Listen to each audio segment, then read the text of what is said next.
Bonjour tout le monde, bienvenue sur la chaîne Méga Puissance. Aujourd'hui, j'ai envie de parler de l'énergie, de la forme que prend cette énergie en se densifiant. Alors, notre soi supérieur, notre esprit, vous appelez ça comme vous voulez, vient nous alimenter, envoie vers nous une énergie qui, en descendant au niveau de la planète Terre, va se densifier. Ce qui va se passer, c'est que nous allons recevoir cette énergie qui va arriver dans l'âme et l'âme va nous présenter une forme pour cette énergie. Ce qui se passe, c'est que actuellement, nos âmes sont vraiment pleines de mémoire. Et en fait, c'est le but d'une âme. Hein. L'âme nous propose des formes. Mais ce qui se passe, c'est qu'actuellement, l'âme est tellement saturée, un peu comme votre ordinateur, où à un moment donné, il y a tellement de programmes que ça commence à créer des bugs et ça ne fonctionne plus comme cela devrait fonctionner et comme c'était prévu à l'origine. Et donc, cette âme, elle est tellement pleine de mémoire que plutôt que de vous présenter de nouvelles formes, ce qui se passe, c'est qu'elle va chercher dans sa banque de données une forme densifiée. Et du coup, ce qui se passe, c'est que c'est une mémoire qu'elle vous sert. C'est une forme qui a déjà servi plus d'une fois. Et c'est souvent comme ça qu'on se retrouve dans des boucles temporelles, hein, parce que en fait, elle nous sert tout le temps les mêmes formes.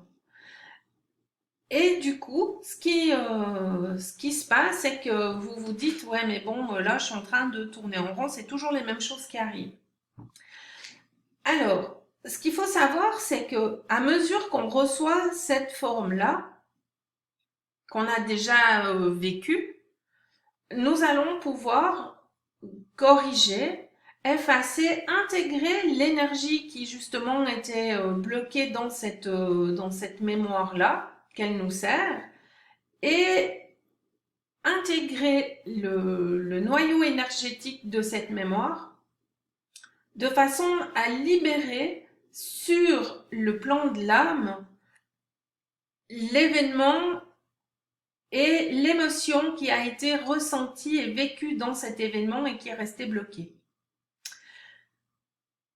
Et ce qui se passe, c'est que ça va diliter, ça va effacer cette mémoire-là jusqu'à un moment donné où l'âme va être suffisamment épurée pour nous présenter de nouvelles formes. Et de cette façon-là, ce qui va se passer, c'est que plutôt que de vivre des événements similaires pendant X et X fois, à un moment donné, nous ne vivrons qu'une seule fois un événement, nous arriverons à intégrer l'énergie qui nous est demandée d'intégrer dans l'événement et nous pourrons passer très facilement à un autre événement. La vie va vraiment devenir plus fluide. Parce que chaque événement qui va nous provoquer des chocs, ça va nous permettre d'intégrer un peu plus de notre énergie source. Ça va nous permettre un peu plus de nous connaître, de savoir qui on est. Et de cette façon-là, nous allons apprendre, ah ben tiens, dans cet événement-là, waouh, j'ai réussi à garder ma centricité tout en voyant ce qui se passe, tout en étant complètement à l'écoute de ce que ça fait vibrer à l'intérieur de moi, que ce soit positif ou négatif. Je suis capable de laisser passer les émotions, de les laisser rentrer, sortir. Les émotions, c'est juste des énergies. Donc, je suis capable de me laisser traverser par ces courants énergétiques tout en gardant ma centricité, tout en ne me laissant pas happer par l'histoire qui est en train de se raconter dans la personnalité.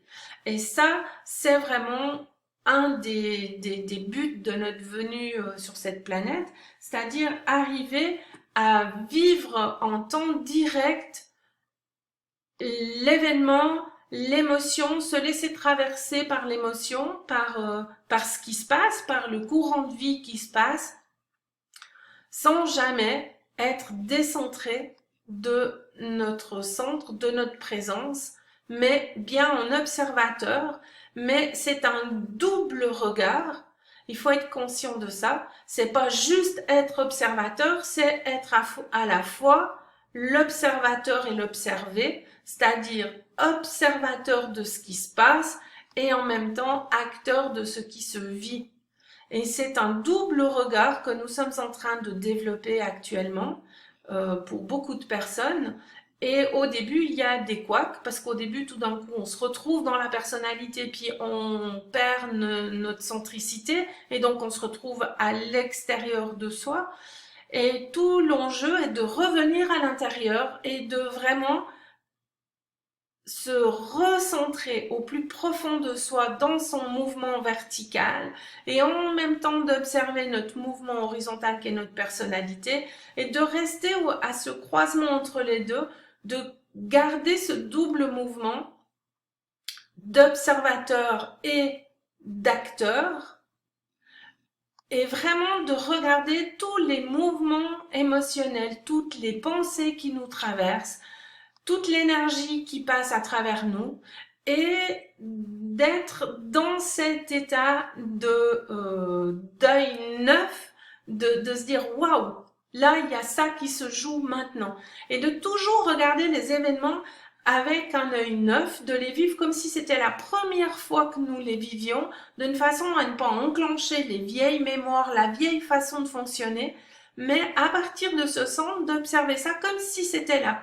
première fois que cet événement-là arrivait, et c'est bien la première fois que l'événement arrive, mais comme si c'était la première fois que ça enclenchait ces énergies qui vont qui sont amenées à travers l'événement, et d'arriver à intégrer ces énergies, à les laisser circuler sans s'attacher à une forme, sans bloquer l'énergie, parce que lorsqu'on bloque l'énergie, ça va créer une forme densifiée et du coup, la vie n'aura de cesse de nous envoyer des événements pour que nous venions désidentifier, décristalliser cet événement-là, cette énergie-là qui est bloquée et qui empêche la libre circulation de notre énergie, la libre circulation de pensées créatrices, de la fluidité. Et on voit bien que notre monde est devenu tout,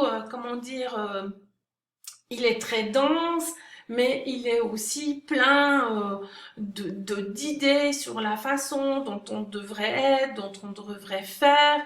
Et tout ça, ça densifie la forme et ça ne permet plus à la créativité d'engendrer un mouvement beaucoup plus fluide, en fait.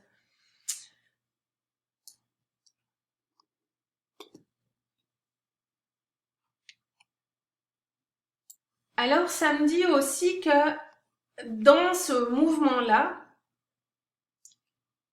va surgir dans notre intériorité toutes sortes de mécanismes ou de personnages dont nous allons prendre la responsabilité. Nous pouvons avoir le personnage médiocre, le personnage revanchard, le personnage accusateur, le personnage...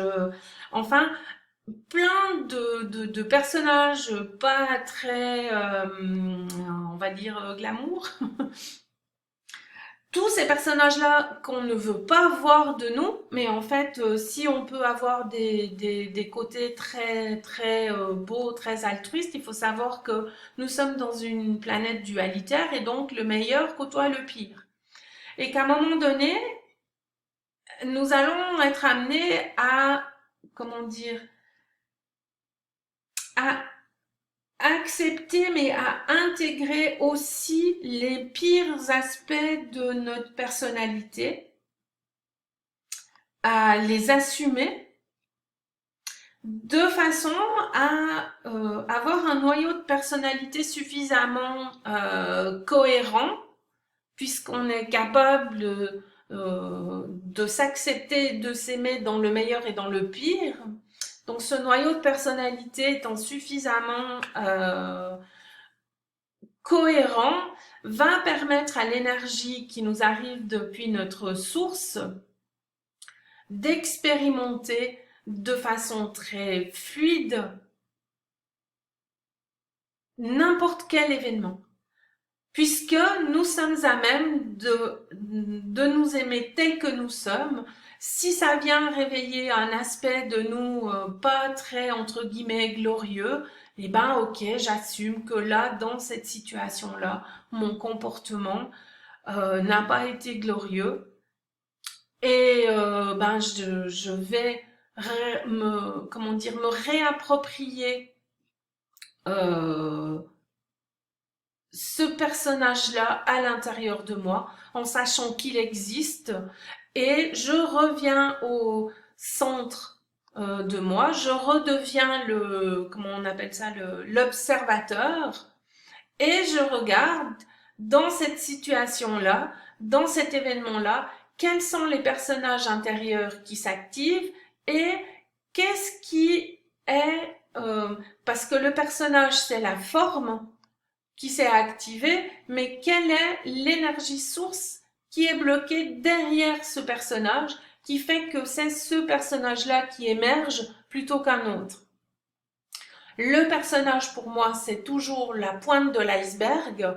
Ça va nous demander d'aller creuser derrière le personnage pour voir quelle est l'énergie qui est dans le fond de l'iceberg. Qu'est-ce qui se cache tout à l'intérieur? Ça, c'est le personnage, c'est la forme qui nous est donnée pour que nous puissions voir que quelque chose est emprisonné, qu'une énergie est emprisonnée, et c'est en creusant à l'intérieur de ça que nous allons pouvoir, en creusant, en descendant couche après couche dans notre subconscient, voir quelles sont les énergies qui ont été bloquées. Et ça peut être des vies antérieures, ça peut être des traumatismes de l'enfance. Enfin, il y a toute une panoplie de choses qui peuvent être révélées à chaque couche où l'on descend plus profond. Et à un moment donné, nous allons trouver l'énergie source qui a été cristallisée, qui n'a pas réussi à être intégrée. Et en intégrant cette énergie-là, c'est tout un potentiel qui se libère et que nous allons pouvoir utiliser lors de la prochaine expérience qui va nous être servie. Je vous dis à bientôt pour une prochaine capsule.